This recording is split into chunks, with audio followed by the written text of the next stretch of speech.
श्री गणेशाय नमः. श्री स्वामी समर्थ. आज आपण युद्धकांडातला 135वा सर्ग वाचूया.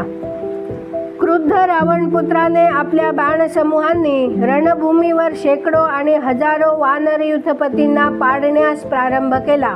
युद्धविजयी रावणकुमाराने आपले धनुष्य इतके खेचले की ते मंडलाकार झाले. त्याने कुपित होऊन मोठ्या लाघवाने वानरांचा संहार करण्यास सुरुवात केली.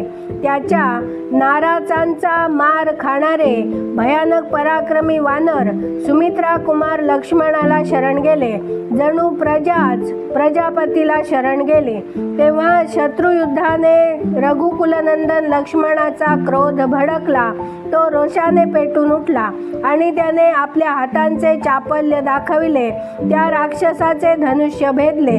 ते पाहून त्या निशाचराने त्वरेने दुसरे धनुष्य उचलून त्यावर प्रत्यंचा चढविली. परंतु लक्ष्मणाने 3 बाण सोडून त्याचे ते धनुष्य छाटून टाकले. धनुष्य छाटले गेल्यावर विषधर सापाप्रमाणे 5 भयंकर बाणांनी सुमित्रा कुमाराने रावणपुत्राच्या छातीला गंभीर जखम केली. त्याच्या विशाल धनुष्यातून सुटलेले ते बाण इंद्रजिताचे शरीर छेदित लाल रंगाच्या मोठमोठ्या सर्पाप्रमाणे पृथ्वीवर कोसळले.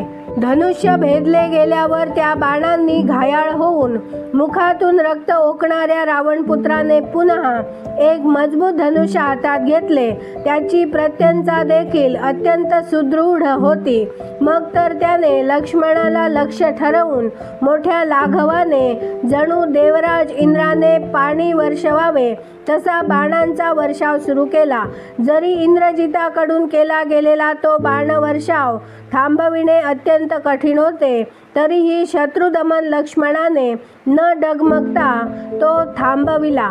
रघुकुलनंदन महातेजस्वी लक्ष्मणाच्या मनात किंचितही भ्रांती नव्हती. त्याने रावण कुमाराला जे पौरुष दाखविले ते अद्भुत होते. त्याने अत्यंत कुपित होऊन आपल्या शीघ्र अस्त्रांच्या चालनाकलेचे प्रदर्शन करीत त्या समस्त राक्षसांपैकी प्रत्येकाच्या शरीरावर 3 बाण मारून त्यांना घायाळ केले. तसेच राक्षस राजपुत्र इंद्रजितालाही आपल्या बाणसमूहांनी गंभीर जखमा केल्या. शत्रू आणि त्या प्रबळ शत्रूच्या बाणांनी अत्यंत घायाळ होऊन इंद्रजिताने लक्ष्मणावर अविरत शरसंधान केले. परंतु शत्रुवीरांचा संहार करणाऱ्या रथित श्रेष्ठ असलेल्या धर्मात्मा लक्ष्मणाने आपल्या जवळ पोहोचण्याआधीच ते बाण आपल्या तीक्ष्ण सहायकांनी भेदून टाकले आणि रणभूमीवर रथी इंद्रजिताच्या सारथ्याचे मस्तक देखील झुकलेल्या गाठीच्या भल्लाने उडवून टाकले. सारथी मृत पावला तरी इंद्रजिताचे घोडे व्याकुळ झाले नाहीत. पूर्ववत शांत भावाने ते रथ ओढीत राहिले आणि विभिन्न प्रकारे पवित्रे बदलीत मंडलाकार गतीने दौडत राहिले. ती एक अद्भुत घटनाच होती. सुदृढ पराक्रमी सुमित्रा कुमार लक्ष्मण अमरशाने भारला जाऊन रणक्षेत्रात त्याच्या घोड्यांना भयभीत करण्यासाठी त्यांना बाणांनी युद्ध करू लागला. रावण कुमार इंद्रजित युद्धस्थळात लक्ष्मणाचा हा पराक्रम सहन करू शकला नाही. त्याने त्या अमर्षशील सुमित्रा कुमाराला 10 बाण मारले. त्याचे ते वज्रतुल्य बाण सापाच्या विषाप्रमाणे प्राणघाती होते. तथापि लक्ष्मणाच्या सोनेरी कांतीच्या कवचावर आपटून ते तेथेच नष्ट पावले. लक्ष्मणाचे कवच अभेद्य आहे हे जाणून रावण कुमार इंद्रजिताने त्याच्या कपाळावर सुंदर पंखाचे 3 बाण मारले. त्याने आपलेही अस्त्र चालविण्याचे चापल्य दाखवीत अत्यंत क्रोधपूर्वक लक्ष्मणाला घायाळ केले. कपाळात घुसलेल्या त्या 3 बाणांनी समरश्लाघी रघुकुलनंदन लक्ष्मण 3 शिखरांच्या पर्वताप्रमाणे शोभू लागला. त्या राक्षसाद्वारा युद्धात बाणांनी अशा प्रकारे पिडल्यावर देखील लक्ष्मणाने त्यावेळी सत्वर 5 बाणांचे संधान केले आणि धनुष्य खेचून सोडलेल्या त्या बाणांनी सुंदर कुंडलांनी विभूषित इंद्रजिताचे मुखमंडल क्षतविक्षत करून टाकले. लक्ष्मण आणि इंद्रजित दोन्ही वीर बलवान होते. त्यांची धनुष्यही विशाल होती. भयंकर पराक्रम करणारे ते दोन्ही योद्धे एकमेकांना बाणांनी घायाळ करू लागले. त्यामुळे लक्ष्मण आणि इंद्रजित दोघांचीही शरीरे रक्तबंबाळ झाली. रणभूमीवर ते दोन्ही वीर फुललेल्या पलाश वृक्षांप्रमाणे शोभत होते. त्या दोन्ही धनुर्धर वीरांच्या मनात विजय मिळवण्याच्या दृढ संकल्पना होत्या. म्हणून ते परस्परांना भिडून एकमेकांच्या सर्वांगांना भयंकर बाणांनी विद्ध करू लागले. मध्येच समरोचित क्रोधाने युक्त झालेल्या रावण कुमाराने बिभीषणाच्या सुंदर मुखावर 3 बाणांचा प्रहार केला. ज्यांच्या अग्रभागांना लोहफले लावलेली होती. अशा 3 बाणांनी राक्षसराज बिभीषणाला घायाळ करून इंद्रजिताने त्या सर्व वानर युथपतींवर एक बाणाने प्रहार केला. त्यामुळे महातेजस्वी बिभीषण त्याच्यावर अत्यंत क्रुद्ध झाला आणि त्याने आपल्या गदेने त्या दुरात्मा रावण कुमाराच्या 4 घोड्यांना मारून टाकले. त्याचा सारथी पूर्वीच मारला गेला होता आणि आता घोडेही मारले गेले. त्या रथातून खाली उडी मारून महातेजस्वी इंद्रजिताने आपल्या काकावर शक्तीचा प्रहार केला. ती शक्ती येताना पाहून सुमित्रेचा आनंद वाढविणाऱ्या लक्ष्मणाने तीक्ष्ण बाणांनी ती भेदून टाकली आणि 10 तुकडे करून ती पृथ्वीवर पडली. त्यानंतर सुदृढ धनुष्य धारण करणाऱ्या बिभीषणाने ज्याचे घोडे मारले गेले होते त्या इंद्रजितावर क्रुद्ध होऊन त्याच्या छातीवर 5 बाण मारले. त्या बाणांचा स्पर्श वज्रासारखा दुस्सह होता. सोनेरी पंखांनी सुशोभित आणि लक्ष्यापर्यंत अचूक पोहोचणारे ते बाण इंद्रजिताचे शरीर विदीर्ण करून त्याच्या रक्तात भिजून निघाले आणि लाल रंगाच्या मोठमोठ्या सापांप्रमाणे दिसू लागले. तेव्हा महाबली इंद्रजिताला आपल्या काकाविषयी अत्यंत संताप वाटला. त्याने राक्षसांच्या मध्यभागी उभा असताना यमराजाने दिलेल्या उत्तम बाण हातात घेतला. तो महान बाण इंद्रजिताकडून धनुष्यावर ठेवला गेलेला पाहून भयानक पराक्रम करणाऱ्या महातेजस्वी लक्ष्मणाने देखील दुसरा बाण उचलला.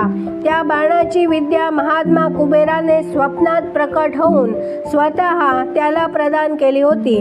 तो बाण इंद्रादी देव आणि असुर यांना सर्वांनाच असह्य आणि दुर्जय होता. त्या दोघांच्या परिघाप्रमाणे मोठ्या आणि बलिष्ठ भुजांनी जोरजोरात खेचली जाणारी त्या दोघांची श्रेष्ठ धनुष्ये 2 क्रौंच पक्ष्यांसारखा नाद करू लागली. त्या वीरांनी आपापल्या श्रेष्ठ धनुष्यावर जे सायक ठेविलेले होते ते खेचले जाताच अत्यंत तेजाने प्रज्वलित झाले. दोघांचे बाण एकदमच धनुष्यातून सुटले आणि आपल्या प्रभेने आकाश उजळून टाकीत निघाले. दोघांचे अग्रभाग मोठ्या वेगाने एकमेकांना टक्करले. त्या 2 भयानक बाणांची ज्या क्षणी टक्कर झाली त्या क्षणी दारुण अग्नी प्रकट झाला. त्यामुळे धूर निघू लागला आणि ठिणग्या पडू लागल्या. ते दोन्ही बाण 2 महान ग्रहांप्रमाणे आपापसात टक्कर घेऊन शेकडो तुकडे होऊन संग्राम भूमीवर कोसळले. युद्धाच्या धुमश्चक्रीत ते 2 बाण आपल्या आघात प्रत्याघातांनी व्यर्थ ठरलेले पाहून लक्ष्मण आणि इंद्रजित दोघांनाही त्यावेळी लज्जा वाटली. मग दोघेही एकमेकावर अत्यंत रुष्ट झाले. सुमित्रानंदन लक्ष्मणाने कुपित होऊन वरुणास्त्र उचलले. त्याबरोबर त्या रणभूमीवर उभ्या ठाकलेल्या इंद्रजिताने रौद्रास्त्र उचलले आणि ते वरुणास्त्राच्या प्रतिकारासाठी सोडले. त्या रौद्रास्त्राने झाकून जाऊन लक्ष्मणाचे अत्यंत अद्भुत वरुणास्त्र शांत झाले. त्यानंतर समरविजयी महातेजस्वी इंद्रजिताने कुपित होऊन दीप्तिमान आग्नेयास्त्राचे संधान केले. जणू तो त्याद्वारे समस्त लोकांचा प्रलय घडवून आणू इच्छित होता. परंतु वीर लक्ष्मणाने लक्ष्मणाने सूर्यास्त्राचा प्रयोग करून ते शांतवून टाकले. आपले अस्त्र निष्फळ झालेले पाहून रावणकुमार इंद्रजित अचेतासारखा झाला. मग त्याने आसूर नामक शत्रुनाशक तीक्ष्ण बाणाचा प्रयोग केला. त्या योगे त्याच्या धनुष्यातून चमकणारे कूट, मुद्गर, शूल, भुशुंडी, गदा, खड्ग आणि परशु सुटू लागले. रणभूमीवर ते भयंकर असुरास्त्र प्रकट झालेले पाहून महातेजस्वी लक्ष्मणाने संपूर्ण शस्त्रास्त्रे विदीर्ण करून टाकणाऱ्या माहेश्वरास्त्राचा प्रयोग केला. सर्व प्राणी मिळूनही त्याचे निवारण करू शकले नसते. ते माहेश्वरास्त्र योजून त्याने आसुरास्त्र नष्ट करून टाकले. अशा प्रकारे त्या दोघात अत्यंत अद्भुत आणि रोमांचकारी युद्ध होत राहिले. आकाशाचारी प्राणी लक्ष्मणाला वेढून उभे राहिले. भैरव गर्जना घुमणाऱ्या त्या वानरासुरांच्या भयानक युद्ध पर्वाने आश्चर्यचकित झालेले बहुसंख्य प्राणीही आकाशात जाऊन स्थित झाले. त्यांनी घेरलेल्या त्या आकाशाची अद्भुत शोभा दिसू लागली. ऋषी, पितर, देव, गंधर्व, गरुड आणि नाग देखील इंद्राला पुढे करून रणभूमीवरील सुमित्रा कुमाराचे रक्षण करू लागले. इथे 135वा सर्ग पूर्ण झाला. उद्या आपण 136वा सर्ग वाचूया. व्हिडिओला लाईक करा, शेअर करा, सबस्क्राईब करून बेल आयकन क्लिक करा, म्हणजे आलेला प्रत्येक व्हिडिओ तुमच्यापर्यंत नक्की पोहोचेल. आणि कमेंटमध्ये जय श्रीराम लिहायला विसरू नका. धन्यवाद. जय जय श्रीराम.